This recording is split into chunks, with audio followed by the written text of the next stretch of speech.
Here we're going to go over how to add an FAQ section to your funnel page. To begin, we're going to click on the Add Element button, and we're going to scroll down to the Media section and click on FAQ.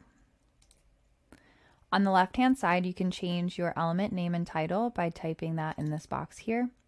You have 3 different options for how your FAQ shows. So currently you're viewing the simple view. You can also have a separated view or a contained view. Here you have your different list items, so you can click on the list item you would like to change, and then you can update your title by deleting this and typing in your title. Same thing with the content, you can type in your content here. And then here you have an image. You can toggle that on or off by clicking this button here. And then you can add an image by either typing in an image link or clicking on this button and choosing an image from your library. If you would like to add a new list item, you'll click on the plus button here. If you would like to copy one of your FAQ sections, you'll click on this copy button here. And then if you would like to delete one of your FAQ items, you'll click this button here. Under Advanced, we have some custom options here. So you can change the icon that shows when the item is closed and when the item is open. You can also change the icon position to show either on the left-hand side or the right-hand side.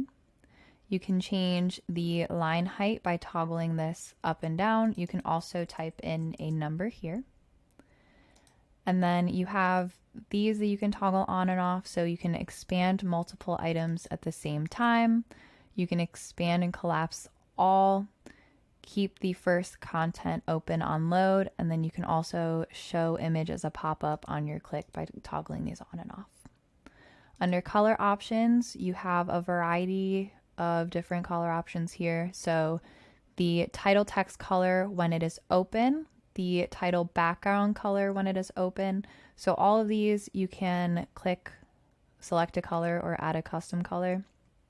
So when we go down, you can change the separation line color, which is this line here that separates each FAQ item. The content background color, so that's going to show the content when it's open. The title text color when it is closed, you can change here.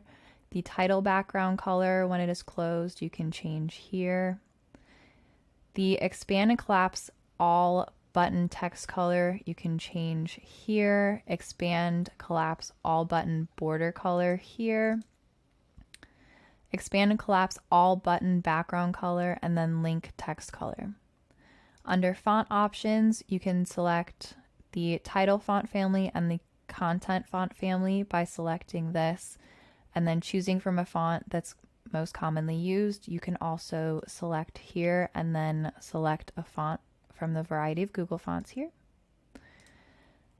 And then the title font size and content font size, you can toggle these here, or you can also type in a number here.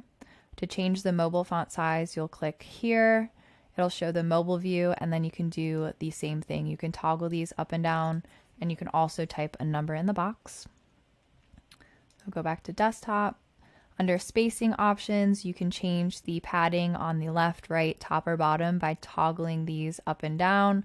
You can also type in a number in the box. Same thing with the margins. You can toggle these up and down or type a number in the box. For border and shadow, you can add a border. So when you click on full border or any of these other border options, you will see some customizations for that. So here you can change the border style to solid, dashed, or dotted. You can change the border width here. You can change the border color by clicking here, picking a color, or adding a custom color code.